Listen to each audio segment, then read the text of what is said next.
Je dois prendre de l'âge parce que je parle souvent récemment de l'oubli et du souvenir. Ça doit être symptomatique de l'âge auquel je suis rendu. Mais qu'on le veuille ou non, le souvenir a une place importante dans notre vie. Je dirais même indispensable. Notre vie est d'un souvenir à l'autre. Comme on y a réfléchi il y a quelques semaines, on a parlé à l'Action de grâce des choses qu'il est préférable d'oublier. Vous vous rappelez de ça pour ceux qui étaient des nôtres, soit en ligne ou ici?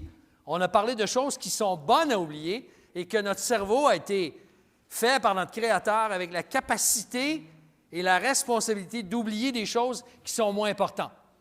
Il y a des choses qui sont, toutefois, inestimables comme souvenirs. Et il faut s'en rappeler.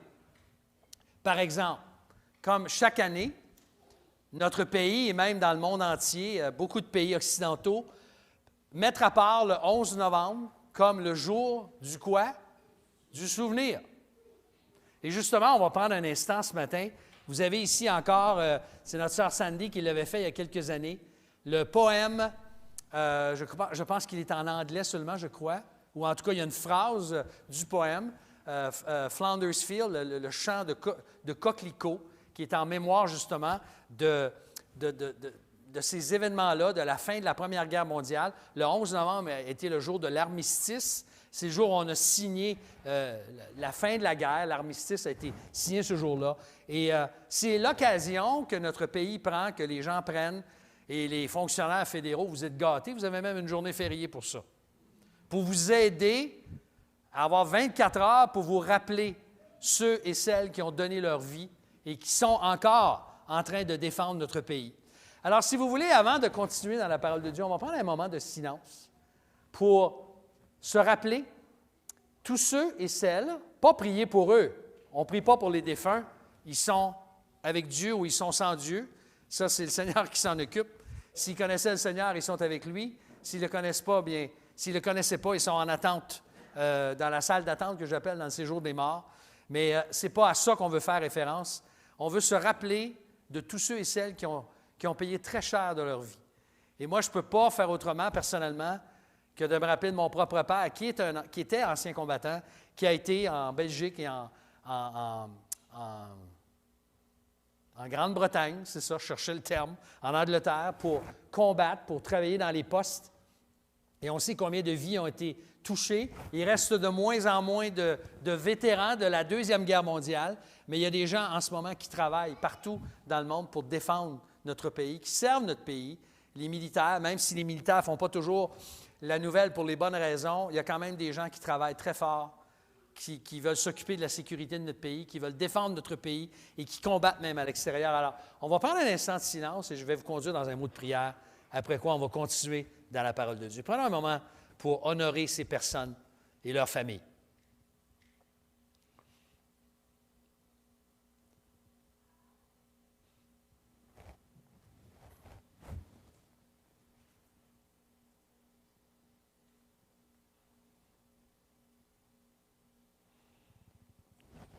Oui, Seigneur, les années ont passé. La Deuxième Guerre mondiale est terminée depuis bien longtemps. La première encore plus longtemps, plus de 100 ans, Seigneur. Nous voulons te remercier pour tous ces hommes, pour toutes ces femmes qui se sont enrôlés, qui ont défendu notre pays, qui sont morts au combat. Des hommes, des femmes et leurs familles qui se sont sacrifiés pour défendre notre pays. Seigneur, nous ne voulons pas oublier. Nous voulons nous joindre à tous les Canadiens, tous les Canadiennes et même des gens de partout dans le monde qui prennent cette journée du 11 pour se rappeler le coût immense que des gens ont dû payer pour notre liberté. Seigneur, nous te remercions pour le pays dans lequel nous vivons. Ce pays de lait, coule le lait et le miel, ce pays qui est une terre d'accueil aussi pour plusieurs. Merci, Seigneur, pour le fait que nous vivons dans un pays d'abondance, de liberté. Seigneur, fortifie-nous, parle-nous ce matin par ta parole alors que nous allons nous rappeler nos conducteurs. Oui, Seigneur, nous avons besoin d'entendre ta voix. Nous avons besoin que tu nous encourages à persévérer nous-mêmes, comme Jonathan le disait tout à l'heure. Que l'histoire de notre Église soit une puissante motivation pour continuer l'œuvre que tu nous confies. Au nom de Jésus-Christ, nous te prions et nous te le demandons. Amen. Amen. Alors, se souvenir, selon la parole de Dieu, c'est beaucoup plus que de ne pas oublier. C'est beaucoup plus que ça. Se souvenir, c'est de garder vivant à l'esprit un événement, un fait, une réalité, une vérité, pour les revivre en partie. Toutes les fêtes presque de l'Ancien Testament sont basées sur cette idée-là. On devait se souvenir de la sortie d'Israël. Ce n'était pas simplement de ne pas l'oublier, mais on revivait avec la Pâque un peu les événements eux-mêmes. Alors, c'est une vérité dont on veut se souvenir pour la revivre en partie, pour en saisir toute l'importance. Et il est très frappant de voir dans l'Écriture combien, par exemple, juste d'entendre la parole de Dieu de façon régulière, de lire la parole, de l'entendre prêcher, de l'enseigner, combien ça nous rappelle beaucoup de vérités que nous connaissions déjà très bien, mais que nous avons quoi? Soit oubliées ou négligées. Est-ce qu'on est de la même nature, vous et moi? Je pense que oui. Lorsqu'on parcourt la Bible, d'ailleurs, si on prenait une lentille, une belle loupe qui s'intitule « Souvenir », et qu'on regarde à travers l'Écriture, on se rend compte que les éléments à ne pas oublier sont nombreux. Et je ne prendrai pas le temps de les énumérer ce matin, mais aujourd'hui, on souligne, on se souvient de nos frères et de nos sœurs qui nous ont précédés dans l'histoire de notre propre Église, pour ces 70 ans de l'Église.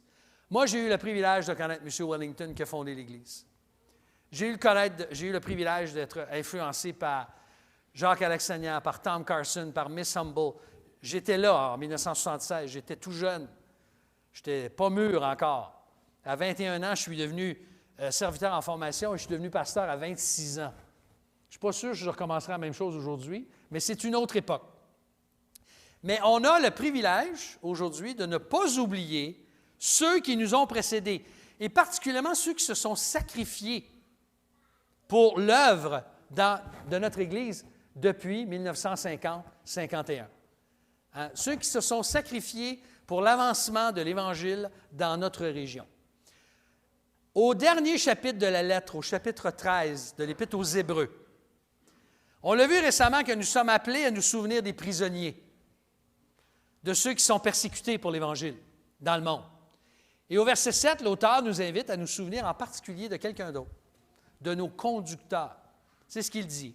Souvenez-vous de vos conducteurs qui vous ont annoncé la parole de Dieu.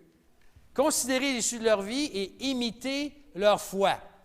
Je ne sais pas si vous êtes d'accord avec moi, mais probablement que toute organisation humaine, c'est-à-dire sur la terre, même si elle a été instituée par Dieu, là, on sait que la direction d'une organisation a une importance primordiale. Les choses progressent dans une organisation avec de bons directeurs, un bon leadership, le mot est devenu français, mais aussi une Église peut disparaître et toute organisation peut disparaître, malheureusement, quand la direction ne va pas bien. De façon générale, une Église qui grandit, qui porte du fruit, en est une dont la dynamique entre les membres et la direction de l'Église est assez bonne. Pas parfaite. Ça ne veut pas dire que vous êtes toujours d'accord avec les conducteurs dans toutes leurs décisions et tout ce qu'ils font. Mais en général, on est d'accord que la santé devrait bien se porter quand l'Église se porte bien. Le contraire est aussi vrai, malheureusement. Une Église qui vit de grandes difficultés a souvent une dynamique entre les membres et les conducteurs qui n'est pas saine. La plupart des églises, les grosses chicanes d'église, vous savez où ça se passe? C'est des luttes de pouvoir entre le pasteur, l'Église, les anciens, etc. Et c'est toujours très dommage, très, très dommage que ces choses-là arrivent. Mais moi, je bénis Dieu pour la dynamique de notre Église. Elle n'est pas parfaite. Votre pasteur est loin d'être parfait, puis les anciens sont loin d'être parfaits, même si on met Claude François Marcel en candidature, imaginez. L'Église n'est pas parfaite quand même. Pauvre Claude, il va m'en vouloir, là. C'était pas dans mes notes, hein, tu as dû le deviner. On vit quand même une bonne dynamique dans notre Église, malgré tout, par la grâce de Dieu. Je ne sais pas si vous vous souvenez, mais la semaine dernière et il y a 2 semaines, nous avons vu que les 6 premiers versets de Hébreux 13 que notre adoration, ça se manifeste par la persévérance dans l'amour fraternel. Entre autres, par l'hospitalité, par le souvenir des prisonniers, je l'ai mentionné, par l'honneur qu'on donne au mariage et à la sexualité, on a vu ça la semaine passée, et par le contentement. Mais au verset 7, on dirait que l'auteur change de direction. Il nous arrive comme un cheveu sur la soupe. Souvenez-vous de vos conducteurs et de ceux qui vous ont annoncé la parole de Dieu. Considérez l'issue de leur vie et imitez leur foi. Pourquoi parle-t-il de ça? Pourquoi écrit-il une exhortation à ce sujet? Pensez-y avec moi un instant. N'est-ce pas aussi une manifestation de notre amour fraternel, de notre persévérance à l'amour fraternel, de nous souvenir de ceux qui nous ont précédés et de les honorer, ceux qui nous ont annoncé la parole de Dieu, la fin de leur vie pour ceux qui sont décédés, leur foi n'a-t-elle pas été pour nous une inspiration, un modèle à suivre? Tu vois, Dieu, dans sa parole, a institué l'autorité des conducteurs, des anciens, avec des serviteurs, des diacres et des diaconesses. Ils sont nommés par l'Assemblée pour conduire l'Église, pour la protéger, pour la nourrir, pour l'avertir, pour la protéger, etc. Ce n'est pas un hasard, on dirait que l'auteur arrive à la fin de sa lettre, et puis de quoi il parle? Entre autres, des conducteurs. Notre relation avec les conducteurs. Il va dire, dans le texte, si on est appelé de se souvenir des conducteurs, au verset 17, savez-vous ce qu'il va dire au verset 24? J'étais tenté de le mettre avec, mais j'ai décidé de ne pas le faire tout de suite. Obéissez à vos conducteurs. Ça, c'est un autre sujet. Parce que même au verset 24, il va dire, soyez-leur soumis. Oh, ça, ce n'est pas un mot populaire en 2021. Hein? Car ils veillent au bien de vos âmes, dont ils devront rendre compte. Faites en sorte qu'ils puissent le faire avec joie et non en gémissant, ce qui ne serait pas à votre avantage. Ainsi, les gens sont en guerre avec les anciens et ceux qui les conduisent. Ils vont avoir de la misère à veiller sur vous sans gémir. C'est ce qu'il dit, mais on verra ça là. Mais ici, au verset 17, il parle. Et au verset 24, il va dire de saluer votre frère Timothée qui a été relâché. Verset 24. Saluez tous vos conducteurs et tous les saints. Donc, 3 fois, le mot conducteur revient dans Hébreux 13. Ce n'est pas un accident. Ce n'est pas par hasard. L'auteur est en train de nous dire que le leadership a une grande importance et qu'une des manifestations de la persévérance dans l'amour fraternel, c'est notre relation avec ceux qui nous conduisent. Et ça, là, les Québécois, on a besoin de se rappeler ça parce que foncièrement, nous n'aimons pas nous soumettre à l'autorité, n'est-ce pas? Est-ce que je me trompe ou il y a juste moi qui pense comme ça? C'est dans nos fibres. La soumission, sans poser de questions, ce n'est pas très, très populaire. Toutes les manifestations l'ont montré dans les dernières années. Maintenant, vous avez remarqué ce matin, je n'ai pas de point. C'est très rare que je fasse ça. Je pense que c'est une des premières fois depuis 30 ans. Je n'ai pas de point ce matin. Il n'y a pas point 1, point 2, il n'y en a pas. Cherchez-en pas, il n'y en aura pas là. Ce n'est pas une erreur. J'ai pensé vous donner une exhortation sans point. Pas sans point comme ça, là, mais sans point. Lorsqu'il est question de foi, de la vie chrétienne, de ma marche avec Dieu, de ma relation avec Dieu, vous savez ce qu'il est facile de faire? Ce qui est même tentant de faire, c'est de privatiser ma foi. C'est un terme à la mode, ça, dans le monde, hein? La privatisation. Bien, on voudrait aussi avoir une foi de plus en plus, on dirait qu'on remarque, privée. C'est ma vie chrétienne, c'est mes affaires, touche pas à ça. Il n'y a personne qui va me dire quoi faire. C'est trop facile. Certains vont prétendre que, ma communion avec Dieu, c'est une relation personnelle avec Dieu. Ils vont mettre beaucoup d'accent sur relation personnelle avec Dieu.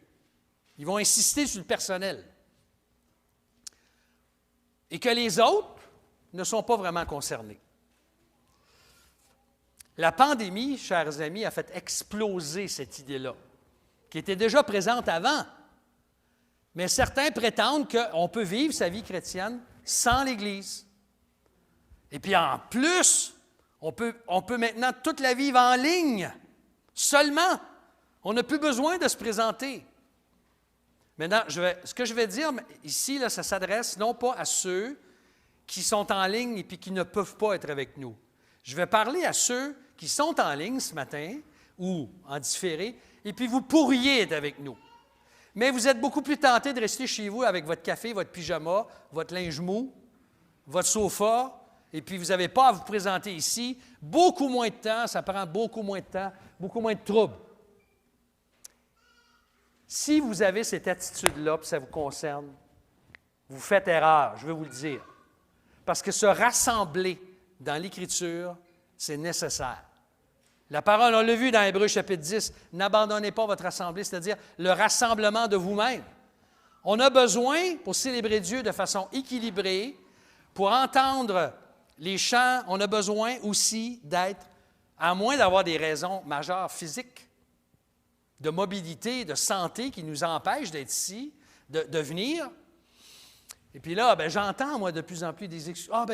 J'entends des raisons, bien, je donne ma place à d'autres. Hey, ça sonne spirituel, hein? Oui, mais l'autre place, il y a encore de la place. Tu peux venir. Sois égoïste un peu, pense à toi. Viens. Je leur dirais ça des fois, j'aurais envie de leur dire ça. Si je veux célébrer Dieu et lui rendre un culte qui est agréable, je ne peux pas me passer des autres. J'ai besoin des autres. Parce que, écoutez, soyons honnêtes, là, on va se dire les vraies affaires. Certains. Maintenant, ne généralisez pas. Certains. La raison pour laquelle ils ne sont pas avec nous, puis ça vous concerne peut-être ce matin, et si le chapeau fait, tu le mets. L'hiver s'en vient, mets ta tuque. C'est certains d'entre nous, le problème, c'est qu'on ne veut pas avoir de compte à rendre à personne. On veut vivre notre vie chrétienne en privé. Et c'est une grave erreur. On ne grandira jamais comme ça. On a besoin les uns des autres. Il y en a même, et aujourd'hui, écoutez, moi je suis en compétition, hein? Pendant que je vous parle ce matin, là, il y a toute la compétition à l'Internet de prédicateurs qui sont beaucoup plus éloquents que moi. Il y a des conférenciers, des prédicateurs qui viennent. Puis là, les gens, maintenant, ils peuvent choisir les sujets. Cette semaine, j'aimerais ça écouter un enseignement sur le couple. Tu sais. Ah, puis le pasteur à l'Église du Plateau, c'est pas de ça dont il va parler. Fait que moi, je vais aller écouter ça. Puis je peux l'écouter de chez nous. Je n'ai pas besoin de me déplacer. Voyez-vous la tentation? Et je ne dis pas que la conférence ne sera pas bonne, là, et que la prédication est probablement excellente. Mais des gens vont avoir, là où je vais en venir, c'est que pourquoi se placer sous l'autorité de conducteurs dans une église locale, alors qu'on peut consommer le tout sans les autres? Le piège est là, frères et sœurs. Ne tombons pas dans ce piège-là. Si c'est votre cas, je vous invite à vous repentir, à abandonner cette idée-là. Et j'espère que Dieu va même vous amener peut-être un événement dans votre vie où vous allez vous rendre compte que vous avez besoin les uns des autres. C'est malheureux, c'est quand une épreuve arrive qu'on s'en rend compte. Tu sais, là, si toi tu souffres, là, puis tu veux que les gens prient pour toi, puis qui se soucient de toi, quand les autres souffrent, où es-tu, toi, en ce moment, pour être là à leur côté? Si tu restes chez vous, devant ton divan, devant ta télé, tu ne peux pas le faire. Tu n'es même pas au courant de ce qui se passe. Voyez-vous, alors je vais fermer la parenthèse ici, mais on a besoin d'être exposés aux frères et aux sœurs à être dans une église locale et à travailler avec des conducteurs. D'ailleurs, ce verset 7-là, ici, là, souvenez-vous de vos conducteurs, il est rempli de sagesse. Pourquoi? Et c'est intéressant parce que là, l'accent est mis non pas sur ceux qui nous conduisent aujourd'hui, mais sur ceux qui nous ont conduits dans le passé. Ceux qui l'ont fait, qui ont eu un impact dans notre vie chrétienne. Si vous êtes là aujourd'hui, bien sûr que c'est Dieu qui vous a amené. Mais comment Dieu s'est-il pris pour le faire? Sinon qu'en utilisant des gens dans votre vie, dans le passé, qui se sont sacrifiés pour vous, qui vous ont aimé, qui ont prié pour vous, qui vous ont encouragé, qui vous ont écouté quand vous étiez découragé, quand vous faisiez des bêtises, ils vous ont aidé à vous relever. Tout ça, c'est là. Mais on oublie ça facilement, hein? Bien sûr, quand on parle de « souvenez-vous de vos conducteurs » dans le contexte d'Hébreux, on peut penser à tous ces héros de la foi du chapitre 11 qu'on a vu il y a quelques semaines, qui ont enduré, qui ont achevé la course. Mais comme Église, nous avons, et quelle merveilleuse occasion, à l'occasion du 70e anniversaire de l'Église, de nous rappeler, de nous souvenir de ceux qui étaient là avant nous. Parce que qu'on le veuille ou non, qu'on le reconnaisse ou non, nous leur devons beaucoup. Le bâtiment dans lequel vous êtes assis ce matin, Bien sûr que c'est Dieu qui nous l'a donné, mais il y a des gens qui ont travaillé très, très, très, très fort, qui ont vécu des conflits, qui ont vécu des difficultés. On a même perdu du monde dans la construction pour qu'on puisse avoir le bâtiment dans lequel vous êtes assis ce matin, qui est un outil extraordinaire. Nous sommes toujours le résultat de prières et de sacrifices de gens qui nous ont précédés. Et plusieurs, maintenant, sont promus dans la gloire. Vous avez remarqué, quelques-uns qui étaient là, ils sont avec le Seigneur. On a vu Maurice Pilote, Jean-Pierre Scott, d'autres, qui sont maintenant avec le Seigneur. Monsieur et Mme Wellington, Miss Humble, M. Carpenter, ça fait des décennies qu'ils sont avec le Seigneur. Et ça fait longtemps, eux autres, qui contemplent le Seigneur face à face. Mais il y en a d'autres qui sont encore vivants. À moins du contraire, moi, je suis encore vivant. Ça fait 40 quelques années que je suis là. Je suis encore vivant par la grâce de Dieu. Il y en a d'autres qui sont rendus ailleurs. Il y en a qui ont travaillé parmi nous qui sont ailleurs. Mais nous avons le devoir de nous rappeler de ceux qui nous ont enseigné la parole de Dieu. De considérer comment ils ont vécu leur vie. Et particulièrement, l'auteur met l'accent sur la fin de leur vie. Et le modèle de foi que ça nous inspire. Ça nous rappelle la sagesse de bien choisir nos modèles dans la vie chrétienne. Savez-vous que vous avez tous le choix de déterminer qui voulez-vous imiter, qui va vous inspirer. Et les modèles ne manquent pas. Les mauvais modèles ne manquent pas comme les bons modèles. Il y a moins de bons modèles peut-être qu'on voudrait, mais j'aimerais vous dire un petit secret ici. Il n'est pas nécessaire d'être mort pour être un modèle. Vous pouvez être un modèle en ce moment même, à l'âge que vous êtes. Paul a écrit à son protégé Timothée que personne ne méprise ta jeunesse, mais sois quoi? Un modèle pour les fidèles en parole, en conduite, en amour, en foi, en pureté. Paul a parlé souvent de l'importance. Ce que tu as appris de moi, enseigne-le à d'autres qui vont l'enseigner à d'autres, etc. On est tous appelés à suivre des gens qui ont été une inspiration pour nous. Et je peux vous dire sur une note personnelle que si je suis dans le ministère aujourd'hui, depuis tant d'années, c'est grâce, bien sûr, au Seigneur. Tout d'abord, à lui toute la gloire. Jamais je mettrai la gloire ailleurs. Mais je ne peux oublier un frère comme Guy Lavoie qui m'a annoncé l'Évangile, à qui j'ai eu l'occasion de parler la semaine passée. Il avait reçu vraiment un message trompeur comme quoi j'avais appelé et que je devais absolument lui parler. Alors, il a eu ça 25 fois dans son Internet, je ne sais pas trop, sur son téléphone. Alors, il a décidé de me téléphoner. Et puis, on a joué à la tag, au répondeur. J'ai réussi à le rejoindre dimanche soir passé. On a parlé pendant une demi-heure pour nous donner des nouvelles. Il vous salue tous. En passant, Guy a été ouvrier dans l'Église évangéliste. Il m'a annoncé l'Évangile en 1976. Il a conduit Pierre au Seigneur, mon frère, d'autres envers qui il a eu un impact. Je pense à Jean-Pierre Scott, c'est Guy qui a un impact sur lui. Je pense au pasteur Jacques-Alexandrian, qui est encore vivant, qui a 93, c'est ça? Ou 12? 92. En tout cas, dans ces eaux-là. Je ne peux pas faire autrement que penser à M. Alexandrian qui m'a beaucoup influencé, qui m'a poussé les ouvriers, là. Il m'a poussé, lui. Et puis moi, je ne voulais pas, mais il m'a poussé. Et le Seigneur s'est servi de lui. Et quand je regarde comment j'étais à l'époque, je me dis, mon ami, l'Église a été patiente. Ouf! Elle a eu beaucoup de foi pour me voter à l'époque. Et puis bon, on est encore là par la grâce de Dieu. Mais c'est grâce à ces hommes-là, Tom Carson, son épouse, qui ont été un homme de Dieu, un pasteur à la retraite, qui était découragé à Drummondville, qui est venu dans l'Outaouais, puis qui a travaillé très fort avec le pasteur Wellington. M. Wellington est parti, il était découragé. M. Carson, il prêchait 4 fois chaque dimanche, imaginez.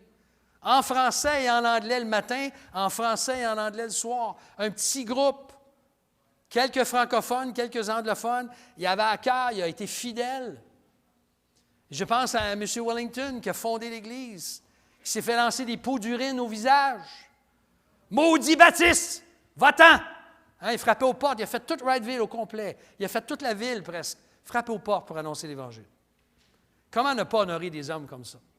Qui d'entre nous serait prêt à aller sur une rue aujourd'hui, aller frapper aux portes pour annoncer l'Évangile? Mais il n'y a pas simplement même des hommes dans notre assemblée. Je pense à des hommes comme Bill Phillips. Les plus vieux d'entre nous, on a connu un homme extraordinaire. Ernie Keefe, Élie Zébeau, Marcel Côte-Noire. Les frères Héron, Lorne, qui est là, le père de Pauline, qui est encore vivant, qui a 80, bientôt, c'est un petit jeune de bientôt 96 ans. C'est un homme que je respecte beaucoup, qui ont fait de la prison pour l'Évangile. C'est des hommes qui ont été, souvenez-vous de vos conducteurs, ces hommes, ces femmes qui ont travaillé. Je pense à Jan Gazdick et bien d'autres que je ne peux pas nommer ce matin. Le temps me manque pour tous les nommer. Mais de considérer leur vie, leur conduite, leur foi. Qu'est-ce que vous pensez que ça fait aujourd'hui? Ah, le bon vieux temps, où est-il passé? Non, c'est quoi? Ça nous inspire à aller de l'avant. Parce qu'ils étaient exactement de la même nature que nous et ils ont fait face aux mêmes défis que nous. Bon, il n'y avait peut-être pas l'Internet, puis il n'y avait pas ci, puis il n'y avait pas ça, mais la nature humaine était la même dans les années 50, 60, 70, 80, 90, 2000, 2010, 2020. Elle n'a pas changé. Ces hommes-là, ils nous influencent encore aujourd'hui, pas parce qu'ils étaient sans défaut. Je peux vous garantir que M. Lexagnan, il y avait des défauts. Puis il y en a encore quelques-uns aujourd'hui.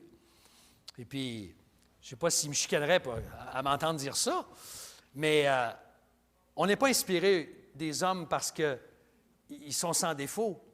Et puis, je reviens à ma blague de tout à l'heure. On n'est pas inspiré par des anciens ou des frères ou des sœurs dans l'Église qui sont une bénédiction. Ce n'est pas parce qu'ils sont parfaits. Ce n'est pas parce qu'ils sont sans défaut. C'est parce que quoi? Ils ont persévéré dans la foi.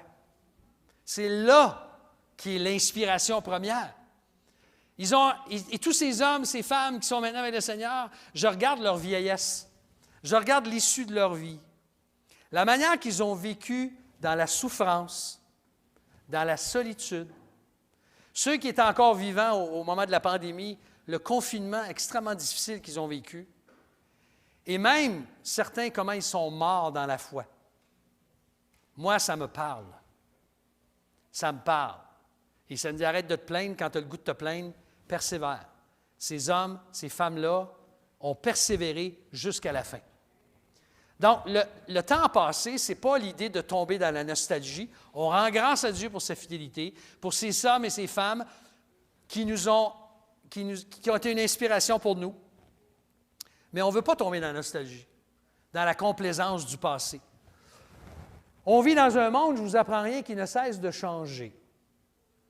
C'est le philosophe grec Héraclite. Il y en a combien qui ont étudié la philosophie au cégep ici? Vous avez peut-être connaissé le nom Héraclite?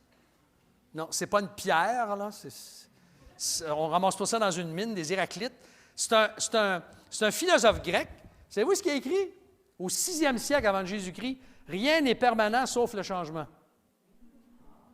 C'est intéressant. Rien n'est permanent sauf le changement. Avez-vous déjà réfléchi au fait qu'une des caractéristiques du monde chrétien de notre époque, c'est l'influence des modes qui passent? Elles passent et elles disparaissent. Une autre mode réapparaît et elle passe. Et elle passe et elle disparaît. Des nouveaux conducteurs apparaissent. Puis avec l'Internet, aujourd'hui, on a accès à tout ça, là. Des nouveaux pasteurs, des nouveaux conférenciers, des nouveaux ministères. La dernière trouvaille dans le monde chrétien qui, semble-t-il, va rendre l'Église encore beaucoup plus efficace dans son ministère. Des recettes nouvelles, des doctrines même parfois nouvelles. Des nouveaux modèles, on sait que ça peut être très attirant, ça peut être excitant, et ça provoque beaucoup de commentaires sur les réseaux sociaux en particulier. Beaucoup de likes ou de dislikes. Et puis là, les gens, on les entend parler. « Hey, t'as-tu lu tel livre qui vient de sortir, toi? T'as-tu vu la dernière balado-diffusion? As-tu vu sur YouTube tel prédicateur? Il faut que tu l'écoutes. C'est nouveau, c'est rafraîchissant, c'est nouveau, ça va tout changer si on embarque là-dedans. » Et là, il y a des gens, il y a des chrétiens qui sont plus stables, des fois, moins excités rapidement que d'autres. Ils tiennent à examiner ces nouveautés, entre guillemets, et puis là, on les accuse de quoi? D'être fermés. Vieux jeu va, rabat-joie. Le temps passe, puis on se rend compte que, oups, tel conducteur qui était tellement extraordinaire quand il est apparu, il a commencé à enseigner des hérésies. Il a failli moralement, il a trompé sa femme, il est parti avec une autre. Combien d'histoires j'ai entendues comme ça? Mais c'était tout nouveau quand ils ont commencé. Puis c'était toute l'affaire à avoir. Le temps passe, puis finalement, on se rend compte que dans le fond, là, est-ce que c'était si nouveau que ça? Parce que le nouveau ne dure pas très longtemps, malheureusement. L'histoire se répète, les modes passent. Et je pourrais vous en nommer des modes qu'on a vécus quand je me suis converti, même après. La mode du counseling avec Larry Crabb, la mode de Ezo, la mode de... Pierre pourrait m'en nommer un paquet, là. Je ne les ai pas tout à l'esprit. Mais on a vu des modes passer, puis le monde embarquait là-dedans. Usana, hein? Je me rappelle la mode Usana, à tel point que j'avais envie de dire, on va chanter un cantique Usana au plus haut des cieux. Hein, la vente par marché par réseau. Tous les chrétiens, ils tripaient là-dessus à un moment donné. C'était la mode. Jusqu'à ce qu'on se rende compte que c'était pas si facile que ça de devenir riche en peu de temps, puis d'avoir la Cadillac Rose de Mary Kay, puis tout ce que vous voulez qui va avec, là. Il y a tellement de chrétiens, moi, j'en reviens pas comment il y a des chrétiens qui sont crédules. Vous savez ce que ça veut dire, le mot crédule? Là? Qui sont gullible en anglais. Ils sont tellement influençables et affamés de nouveautés. Et l'auteur de la lettre aux Hébreux, là j'atterris avec mon avion. L'auteur de la lettre désire nous ancrer, nous enraciner dans ce qui demeure. Il nous a enseigné pendant 12 chapitres que Jésus est plus que tout, que les sacrifices, que les plus grands personnages, que l'Ancienne Alliance, tout ça. Il est supérieur à tout. Et il savait que nous avions besoin de modèles. Quoi? Pas qui ont juste passé puis disparu, mais qui sont demeurés fidèles jusqu'à la fin de leur vie, dans la parole de Dieu, dans leur intégrité. Souvenez-vous de vos conducteurs. Voyez-vous le lien qu'on peut faire avec tout ça? Souvenez-vous de vos conducteurs. Considérez l'issue de leur vie, le résultat de leur conduite, et imitez leur foi. Mais là, j'entends certains me dire, « Ouais, bien écoute bien, André, là. Ça a changé là, depuis 30 ans. Là. Réveille-toi. » Comme on dira au Québec, « Arrive en ville. » On pourrait même rajouter, « Vends tes cochons, puis arrive en ville. » Hein, les gens comme s'ils étaient à la campagne, puis ils ne connaissaient rien. Le monde a changé. Arrive. Savez-vous ce que l'auteur répond à cette question-là dans Hébreux 13? Verset 8 maintenant, qui n'est pas un hasard pourquoi il est là. Jésus-Christ est quoi? Le même hier, aujourd'hui et pour l'éternité. Ce n'est pas un autre verset qui arrive comme un cheveu sur la soupe, là. Il vient de dire de se souvenir des conducteurs qui ont annoncé la parole de Dieu, qui fait partie, en fait, d'une autre manifestation de persévérer dans l'amour fraternel. Et ces hommes-là et ces femmes-là, oui, le monde a changé, mais Jésus-Christ est le même. Ce Jésus que vos prédécesseurs ont enseigné, qui l'ont aimé, qui ont suivi tout au long de leur vie chrétienne, qu'ils ont fait connaître avec persévérance et endurance jusqu'au bout de leur course, ce Jésus-là, plus que tout, il est le même hier, il est le même aujourd'hui et il sera le même toujours. Il n'y a personne qui dit Amen, hein? Vous devriez le dire, là. Là, c'est le temps de le dire. On n'est pas trop fort là-dessus dans l'Église, mais c'est pas mal de le dire. Et je ne le demande pas, là, mais là, je l'ai demandé, j'ai fait exception. Jésus est immuable. Lui, il ne change pas. N'est-ce pas merveilleux? C'est merveilleux. On peut s'appuyer sur lui avec confiance pour toujours. Son évangile demeure toujours le même. Les formes peuvent changer, les manières de le présenter peuvent changer. Il y a des églises qui vont utiliser d'autres méthodes, ils vont vouloir être très attirants pour les jeunes, etc. Et puis, il y a une place pour ça, mais le message ne doit pas changer. Le fond même ne doit pas changer. Comme Jude le mentionne dans sa lettre au verset 3, il y a un seul chapitre dans Jude, il parle de la foi transmise aux saints, quoi? Une fois pour toutes. Elle ne change pas, c'est l'Évangile. Le christianisme, dans son fondement et son message, ne doit pas être modifié ou amélioré avec des nouveautés. Une nouveauté n'améliore pas le message, ne change pas le message. Ne devrait pas. Et dans un monde, justement, où toutes les dernières modes et tendances vont passer, c'est la permanence et l'éternité de Jésus-Christ qui compte avant tout. D'ailleurs, comment Jésus est-il appelé dans les Écritures? Je vous rappelle certains de ses titres. L'Ancien des jours. C'est loin, ça. Le premier et le dernier. L'alpha et l'oméga. Le rocher des siècles. Celui qui était, qui est et qui vient. Et ce Jésus, qui est plus que tout, c'est lui qui assure le lien entre les générations passées, actuelles et futures. C'est Jésus qui demeure la fidélité, le solide roc dont nous avons besoin, le rocher des siècles. Donc, la foi et la fidélité de nos frères et de nos sœurs qui nous ont précédés et de ceux qui vont nous suivre. Bien, la foi, en particulier de ceux qui nous ont précédés, ce n'est pas des choses du passé, ce n'est pas une foi dépassée. Peut-être qu'ils faisaient les choses différemment que nous, mais leur message n'est pas du tout désuet. Ils avaient le même message que nous devons avoir aujourd'hui. Et savez-vous quoi? Ils ont bien fini la course. Ils ont persévéré. Et on ne peut pas dire de ça de beaucoup de monde qui ont passé comme un coup de vent, justement. Moi, ce qui me touche le plus dans les frères et les sœurs qui sont rendus âgés, c'est quoi? C'est leur persévérance à être fidèles. Même dans la souffrance, même dans les difficultés, ils ne lâchent pas. Ils s'accrochent au Seigneur. Et ils vont être une bénédiction quand ils vont mourir dans le Seigneur, un jour, quand ce n'est pas encore fait, parce qu'ils auront démontré leur fidélité.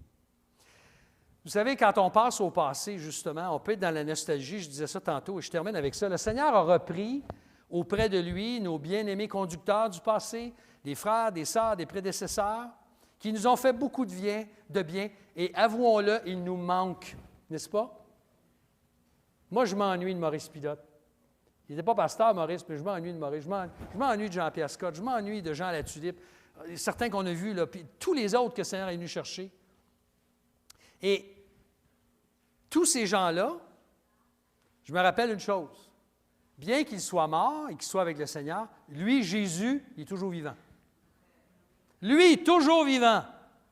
Comme le chant le dit si bien, seul Jésus demeure. Hein, faudrait que je le chante, là. Je ne sais pas si je vais prendre ce risque-là. Là. Mais quand sur terre tout déçoit, que tout semble vain, c'est actuel, ça? Un ami dans ton effroi, près de toi se tient, seul Jésus demeure.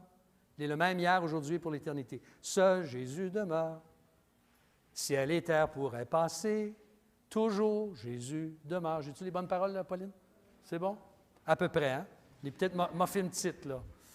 Si j'étais en prison un jour, il va falloir qu'on écrive tout ça, ces cantiques-là, donc je me rappelle et que d'autres se rappellent, parce qu'on n'aura pas accès. Mais voyez-vous, parce que Christ demeure le même pour l'éternité, je peux imiter la foi de ceux et celles qui m'ont précédé. Et savez-vous quoi? Je peux à mon tour venir à lui pour le salut, si ce n'est pas encore fait, pour le pardon de mes péchés, si ce n'est pas encore fait. Je peux croire en son sacrifice. Je peux croire en l'efficacité de son sacrifice parfait pour moi. Et je peux lui faire confiance et actuellement chercher de tout mon cœur à être un modèle pour ceux et celles qui, plus tard, vont dire « Souvenez-vous de la gang à l'Église du Plateau. » Parce qu'eux auront suivi, on aurait été des modèles, on les aura inspirés. On va beaucoup parler dans les prochains mois, avec le plan stratégique, avec l'avenir de l'Église, de la relève. Pourquoi on parle de la relève? C'est parce qu'on sait que nous, on n'est pas éternels sur la terre et puis qu'il faut que Dieu suscite des plus jeunes pour faire avancer. Peut-être qu'ils ne feront pas les choses exactement comme nous on les fait, gloire à Dieu, mais on veut qu'ils prennent le bâton puis qu'ils fassent avancer l'œuvre de Dieu dans l'Outaouais. Et ça, peu importe leur âge. Nos petits là, qui sont enseignés ce matin, là, c'est la relève. Puis la relève est assise dans cette salle ici. Ce n'est pas juste les plus jeunes, c'est les actuels. Si vous allez prendre votre retraite bientôt, vous faites partie de la relève. Si vous avez plus de temps à mettre au service du Seigneur. Donc, moi, je dirais ce matin, en conclusion, rivalisons de foi avec nos prédécesseurs. Qu'est-ce que vous diriez de ça? Rivalisons de foi avec eux.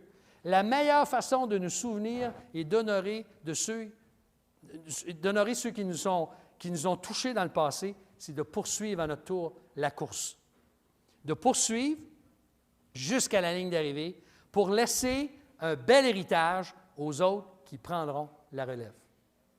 Moi, c'est le défi que je veux vous lancer ce matin. Oui, on se souvient, mais pour être des modèles pour ceux qui sont là aujourd'hui. On va se courber pour prier. Seigneur, que tu nous donnes aujourd'hui, par la grâce de Dieu, en cette journée bien spéciale, d'honorer par notre conduite et notre persévérance ceux et celles qui nous ont précédés et qui ont été des modèles pour nous.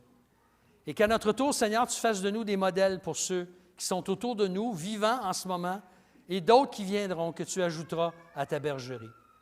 Seigneur, je veux te remercier que Jésus-Christ est le même hier, aujourd'hui et pour l'éternité. Reçois, Seigneur Jésus, toute la gloire, parce que toi seul demeures. C'est notre prière et notre action de grâce. Au nom de Jésus, ton Fils, notre Père, nous te remercions. Et te remettons cette journée, tous nos besoins, que nous puissions cette semaine, dans tout ce que nous faisons, persévérer dans la foi, inspirés par ceux qui nous ont précédés. Oui, Seigneur, fortifie-nous. Sans toi, nous ne pouvons pas le faire. Que ta grâce nous accompagne au nom de Jésus. Amen.